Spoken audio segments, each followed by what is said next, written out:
तुलसीदास जी ने लिखा, डीले कम करके थोड़ा सा पीछे का आवाज आ गया रहा। रामचरितमानस में तुलसीदास जी ने लिखा है, शंकर विश्वास रूपीण।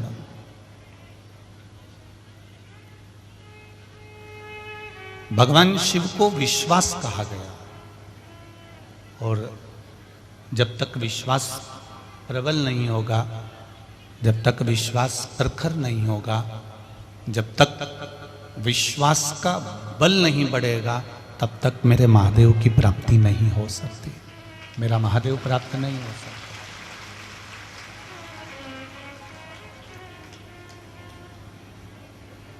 महादेव की प्राप्ति, भगवान शंकर की जो प्राप्ति है वो विश्वास पर। मैंने तेरे ही भरोसे ओ बाबा, तेरे ही भरोसे हवा बिच उड़ती जावांगी, बाबा डोर हथो छड़ी ना मैं कटी जावांगी, भोले मैं तेरी पतन, शंभू मैं तेरी पतन। हमारा विश्वास जब प्रबल होता है, हमारा विश्वास जब दृढ़ होता है, हमारा विश्वास जब पूर्ण तरह से प्रबल होता है, तब जाकर भगवान की पावन कथा का रस तत्व हम सब ग्रहण कर पाते हैं। भगवान की अविरल भक्ति में हम डूब पाते हैं।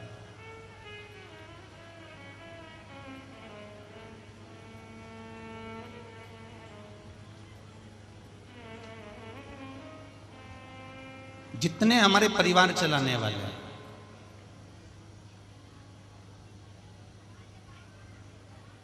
जितने हमारे परिवार में रहने वाले हैं, इन सबका संबंध केवल मृत्यु लोक तक है।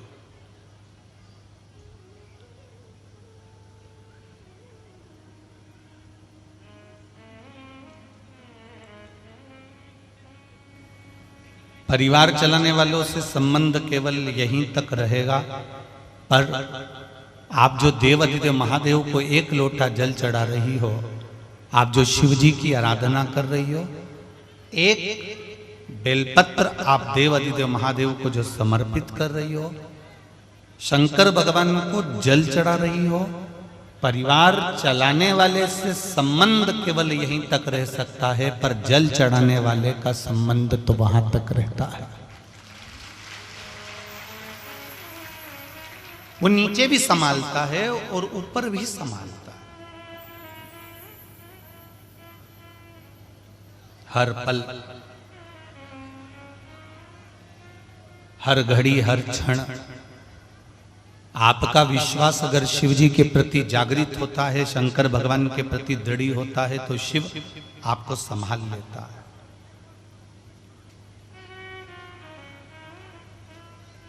है। रोड पर, राह पर चलते फिरते मिलने वाला ज्ञान आपको परमात्मा से नहीं मिला सकता।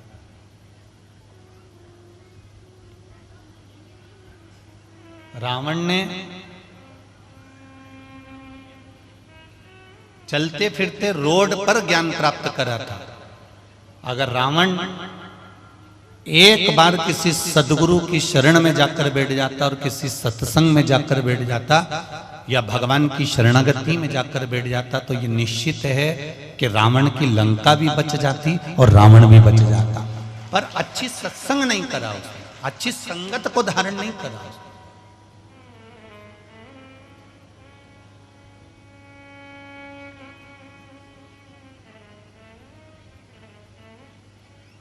दिल्ली में मकान बनाना सरल है,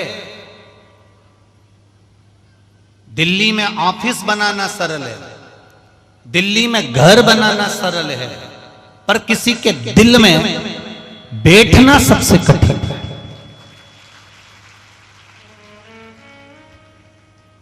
पैसा खर्च करोगे, दिल्ली में मकान बन जाएगा, 1 करोड़ रुपए 25-50 लाख रुपए लगा दिए, दिल्ली में ऑफिस बन जाएगा, मकान बन जाएगा।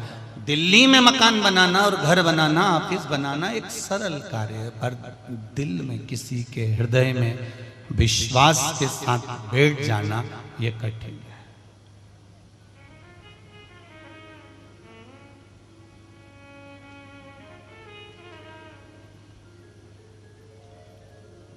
आपकी दृढ़ता, आपका भरोसा, आपका विश्वास।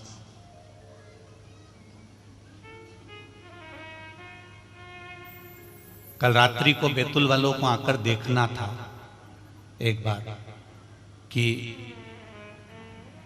जो भक्त कथा सुनने के लिए भोले के भक्त आए हैं, इधर पानी नीचे पानी था, उसके बाद भी ये जगह छोड़कर नहीं गए, उसी कीले पर अपनी दरी बिछाकर कम्बल ओढ़कर सोते रहे। जरा विश्वास करिए,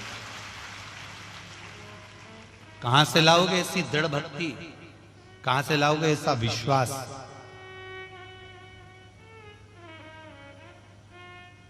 ये उसके भरोसे पर आते हैं। हम लोग कई बार भजन में गाते हैं, न घर के भरोसे हूं ना परिवार के भरोसे हूं, भोलेनाथ दया करना।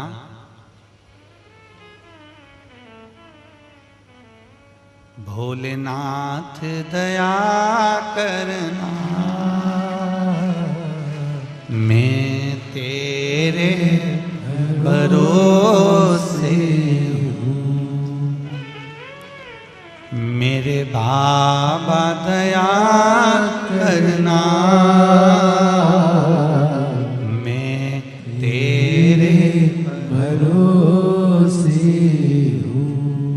ना आप इन 5 जजमान के भरोसे पर आए हो, ना आप किसी दूसरे के भरोसे पर आए हो।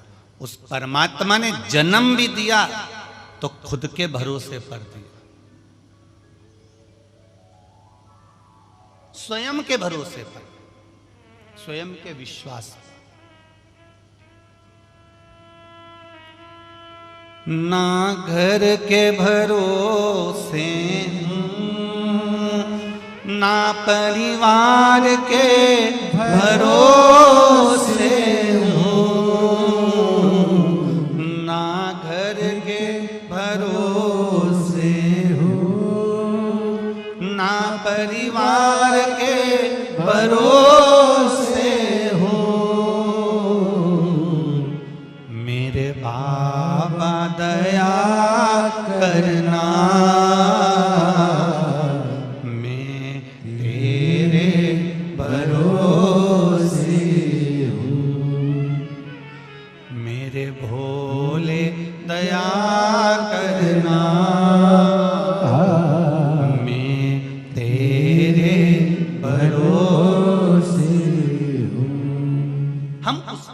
सहारे जब हो जाएंगे, उसके भरोसे जब हो जाएंगे, तब वो खुद संभाल लेगा। एक बच्चा छोटा सा ऊपर फेंको हंसता है,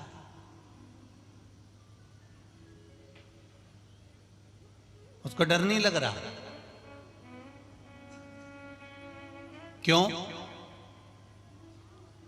ऊपर जाकर नीचे आने में वो हंसता क्यों है?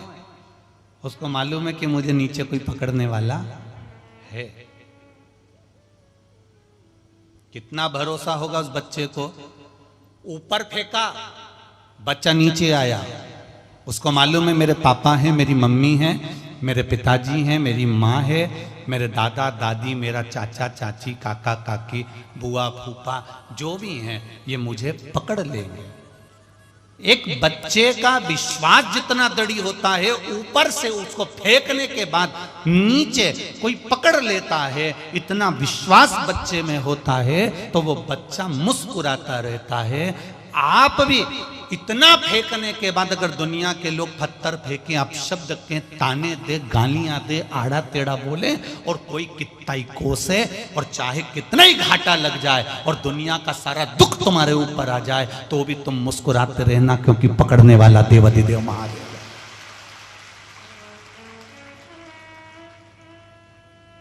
मैं तेरे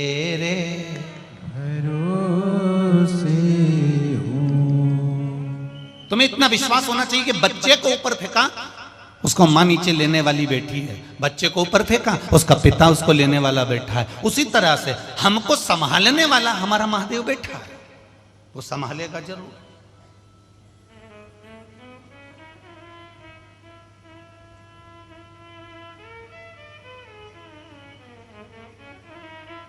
आज भोपाल में पानी गिर रहा है सुबह से, रायसेन में पानी गिर रहा है सुबह से, इंदौर साइड पानी गिर रहा है सुबह से, कुबेरेश्वर धाम पर कल रात्रि से खूब पानी गिर रहा है।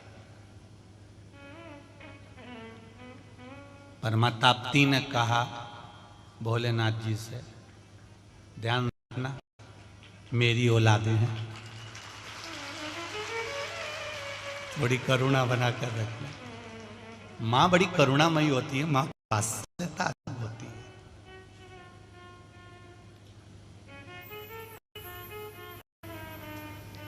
जिस समय पर मां ताप्ती का विवाह हुआ था स्वर्ण जी के साथ में, और स्वर्ण जी मां ताप्ती के स्नेह में इतना डूब चुके थे कि अपना राज्य तक भूल चुके थे।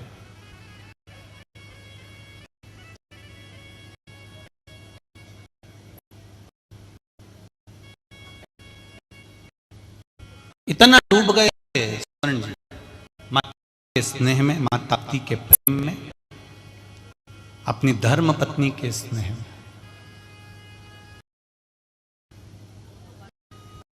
पूरे नगर में हाहाकार मच गया था, कहीं भोजन के लिए बचा नहीं था।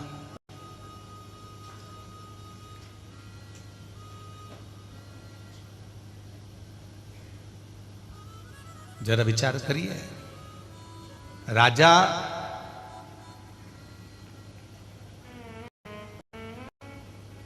ये विचार कर गए थे कि मेरे को मृगा के लिए जाना है, और मृगा करते करते उनका स्नेह ताप्ती मां पर आ गया और उनकी भक्ति को देखकर उन्होंने विवाह कर लिया।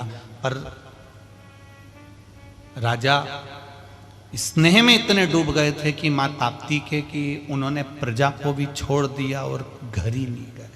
एक वन में जाकर, एक पहाड़ पर, एक पर्वत पर जाकर रहने लगे। अब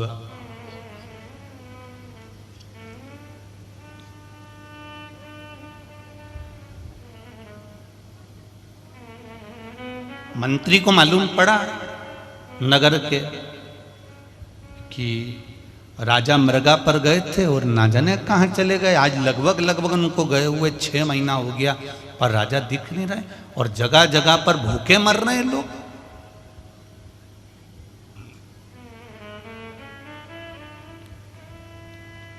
नगर का राजा ही अगर गायब हो जाए, नगर का राजा ही कहीं चले जाए,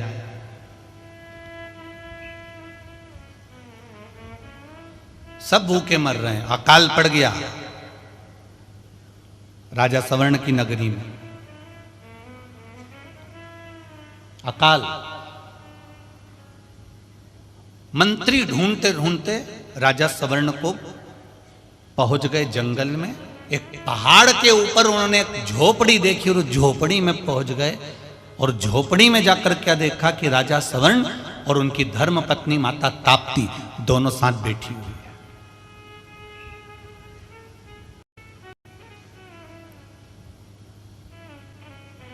राजा सवर्ण मां ताप्ती से बातें करने में लगे थे, पर माता ताप्ती ने मंत्री को देख लिया था कि कोई मंत्री, कोई व्यक्ति आया है और दूर खड़ा है और वो हमको देख रहा है। ताप्ती महारानी ने, माता ताप्ती ने उसी समय अपने पति सवर्ण जी से कहा, स्वामी मैं आपके लिए जल भरकर लेकर आती हूं। और मां ताप्ती जल लेने के लिए गई। मंत्री को देखकर मां ताप्ती पहचान गई थी कि ये मेरा बालक, ये मंत्री कोई साधारण नहीं हो सकता, क्यों आया है। तब उसने ज्ञात करा और राजा सवर्ण के पास में से उठकर गई और पानी भरने का बहाना कर कर मां ताप्ती मंत्री के पास जाकर पूछती है, ए देव ये बताओ आप कौन हो, कहां से आए हो, क्यों आए हो। उसने कहा, महारानी जी मैं जानता हूं आप मेरे राजा की रानी हैं, मेरे महाराज ने आपसे विवाह कर लिया। आप ताप्ती महारानी, मेरे स्वामी ने आपसे विवाह कर लिया, आप मेरी महारानी हो। पर बस मां रानी जी, एक मन में उलझन है।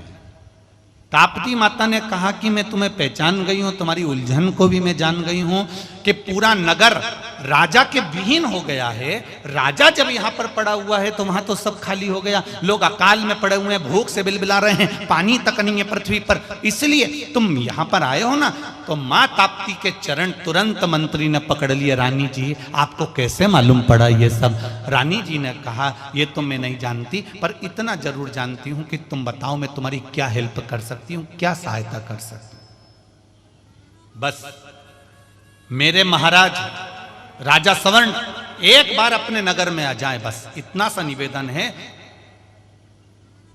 अब पत्नी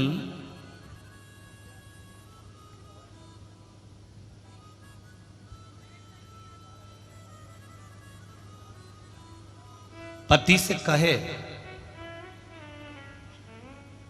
अपनी शादी को 6 महीने हो गए और तुम दुकान पे नहीं जा रहे हो, यहीं घर पे पड़े रहते हो। अगर एक बार अकड़ कर अगर पत्नी ने उससे कह दिया कि तुम दुकान पर नहीं जाते, तुम काम पर नहीं जाते, तुम नौकरी पर नहीं जाते, तुम सर्विस पर नहीं जाते, 6 महीने शादी को हो गए और तुम यहीं पड़े रहते हो, तो पति को बुरा लगेगा कि नहीं लगेगा? बताओ। ये मुझे ज्ञान दे रही है, कल की आई और मुझे समझा रही है। अगर डायरेक्ट माता ताप्ती अगर अपने पति सवर्ण जी से कह देती कि तुम जाओ अपने नगर चलें, अपन नगर में जाकर निवास करेंगे, तो राजा को बुरा लग जाता, क्योंकि राजा तो रानी के स्नेह में डूबा हुआ था। तब माता ताप्ती ने मंत्री से कहा, एक काम करो, तुम्हारे नगर में भूखे मरने की जो दशा है उसको चित्र बनाओ भोजपत्र पर, और भोजपत्र पर चित्र बनाकर आप राजा को भेंट करो गिफ्ट में। मंत्री ने चित्र बनाया तो रानी जी से पूछा, ताप्ती महारानी जी से, मां मेरे को तो चित्र बनाना नहीं आता। ताप्ती जी ने कहा, तो चिंता मत कर, तो बिल्कुल चिंता मत कर। माता ताप्ती ने अपने केश को हिलाया, हिलाते से केश में जो पानी लगा हुआ था, मां ताप्ती का वो जल उस मंत्री के मस्तिष्क पर पड़ जाता है, और मंत्री ने मात्र कागज को हाथ लगाया भोजपत्र को, और उस पर पूरा की पूरा उसके राजमहल में जैसा उसके राज्य में लोग भूखे मर रहे थे, वैसा की वैसा ही चित्र उस भोजपत्र पर बन जाता है। जरा विचार करना, माता ताप्ती का मात्र केश का एक बिंदु सिर पर पड़ा था, तो राजा के राजमहल में राजघराने में जो हो रहा था वो मंत्री ने भोजपत्र पर लिख दिया था। आज भी नियम है, पढ़ने वाला बच्चा, विद्या अध्ययन करने वाला बच्चा अगर मां ताप्ती का सुबह समय केवल जल का छींटा ही ले लेता है तो उसकी बुद्धि प्रबल हो जाती है, उसकी बुद्धि की प्रबलता आ जाती है। आज भी माता ताप्ती के जल में वो प्रबलता है जो माता ताप्ती ने केवल केश हिलाया था, माता ताप्ती ने केवल अपने बालों को हिलाया और उसका एक बिंदु मंत्री पूरा की पूरा चित्र अंकित हो गया स्पर्श मात्र से, मात्र स्पर्श।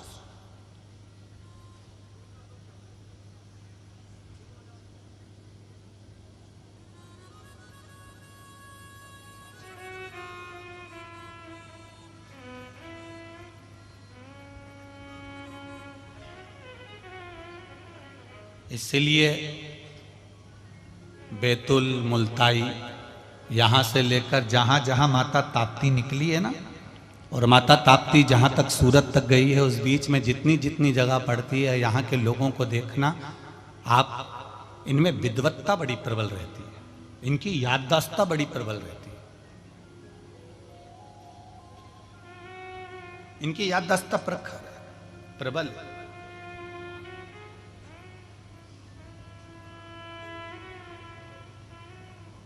भोजपत्र पर चित्र अंकित हो गया, वो चित्र मंत्री गए, ताप्ती मैया वापिस जाकर बैठ गई अपने स्वामी के पास में, अपने पति के पास वापिस, और मंत्री ने जाकर राजा सवर्ण को आवाज लगाई, महाराज जय जयकार हो आपकी, महाराज जय जयकार हो आपकी। सवर्ण ने पूछा, मंत्री जी तो मुझे ढूंढते हुए यहां गए, क्या बात है, कैसे आना हुआ, कारण क्या है यहां आने का तुम्हारा? माता ताप्ती मुस्कुरा रही थी अपने पति के पास बैठकर। इशारा तक माता ताप्ती ने नहीं करा, बस जो समझाया था वैसा कि वैसे ही करा। महाराज जी मैं गिफ्ट लेकर आया, एक पुरस्कार लेकर आया।